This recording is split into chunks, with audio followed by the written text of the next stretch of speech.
everyone. Unfortunately, today's a very sad day. It's my last day in Taiwan, and I'm going to show you what it's like to leave a country that you've been living in for a whole year and then repatriate. So I have a list of tasks I have to get done today. First, I have to go to the doctor's and pick up a prescription. I have to do that within the next hour because they close at 12. And then I'm going to go to the bank account, close my account and withdraw all the money, pay rent to my roommate. Then I have to do all of my packing. I have 2.5 suitcases, because it's like 2 big suitcases, and a carry-on.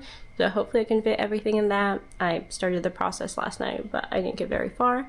And then I have some remote work I have to do. I'm working from 8 to 11 p.m. tonight, which is a bad idea, but that's what's going to end up happening. And then I'm leaving tomorrow morning. So it's very sad. I'm also going to do a reflection at some point and talk about what my time in Taiwan has been like. So enjoy the video. Update, I just picked up my prescription. That took longer than expected because I left my house 2 hours ago.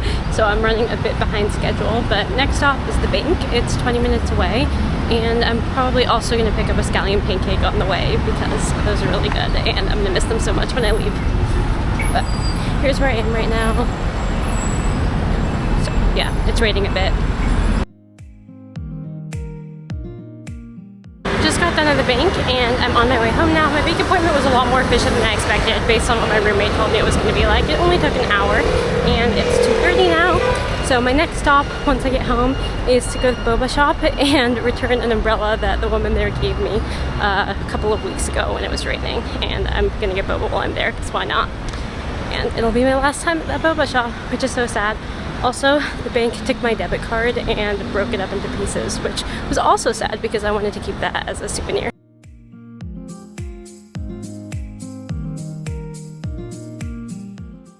I am drinking my last donggua cha, or winter melon tea, and it's very sad. This is the first place that I'm leaving that I'm actually very sad to be leaving. But it still hasn't hit me yet. I don't think it will for a few days. Maybe it hits me on the plane, but I kind of hope that's not the case. I don't know. Now I have to start packing. And here is a suitcase I've already packed, but it has a lot of heavy things in it. So I might have to distribute some of the weight because I think the max is 23 kilos. But I also don't have a scale in this house, so I don't know how to weigh it. And then over here, this is my carry-on. And then I have another suitcase out in the balcony that I'm gonna start packing soon. But I'm gonna start by getting some of my clothes out of the other balcony and then putting those in my other suitcase. So I also cleaned out most of the shelf and I packed most of that. So I think I'm doing okay in terms of packing. But that's the update.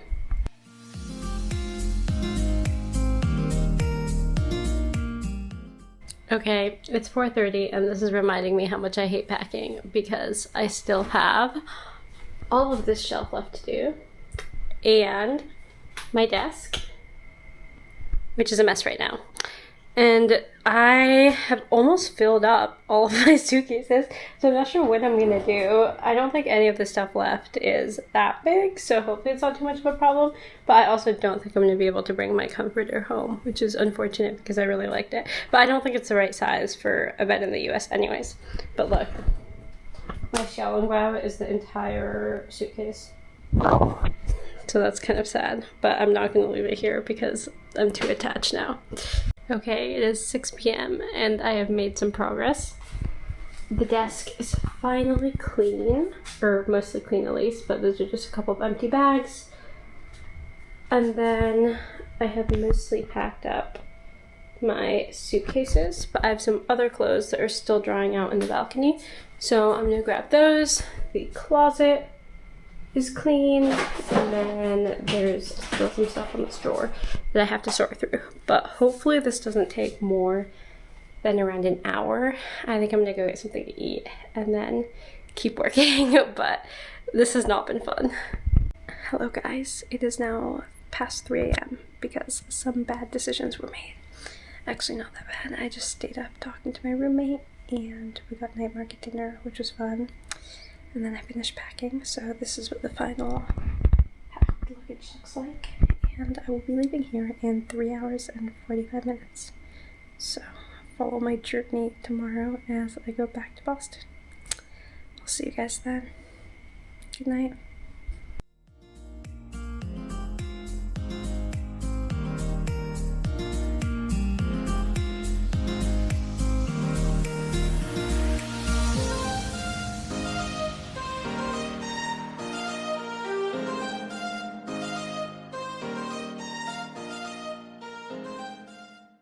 Hello guys, I'm in San Francisco, which is very weird.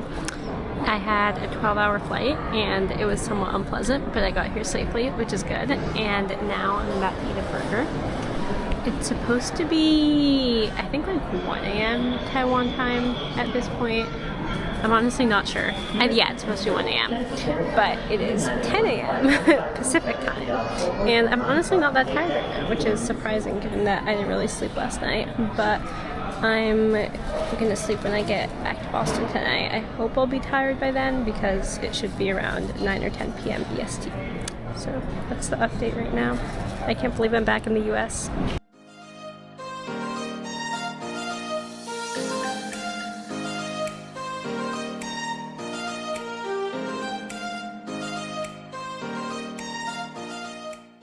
Hello everyone, so it's been a month since I got back from Taiwan and I now live in Florida, but I decided that I need to film the end of this video before it becomes too irrelevant. So I wanted to share some of my reflections on living abroad for a year, and maybe if you've had a similar experience you can relate, or if you're considering going abroad, then hopefully this is extra motivation to do that because it's an experience that I definitely recommend. So I wrote a list of 4 main takeaways on my phone.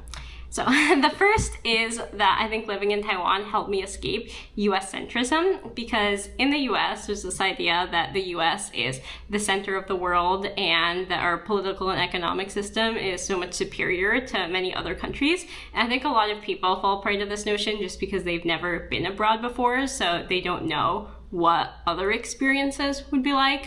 And personally, I was never that US-centric just because I have more of an international background. Like half my family is from Argentina and I had spent a significant amount of time abroad.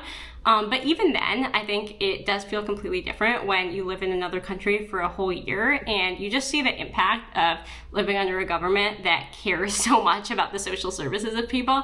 Like Taiwan has amazing public transportation, it has free universal health care, cheap education, etc. And just being in a place like that makes you think about how different the US could be if the government prioritized those social services so much more. Because even walking down the streets of Taipei, you just don't see the sorts of income inequality that you see in major metropolitan cities. Not to say that it doesn't exist at all, but it's definitely minimal compared to the US, and it makes you think about how different our government and our society here could be.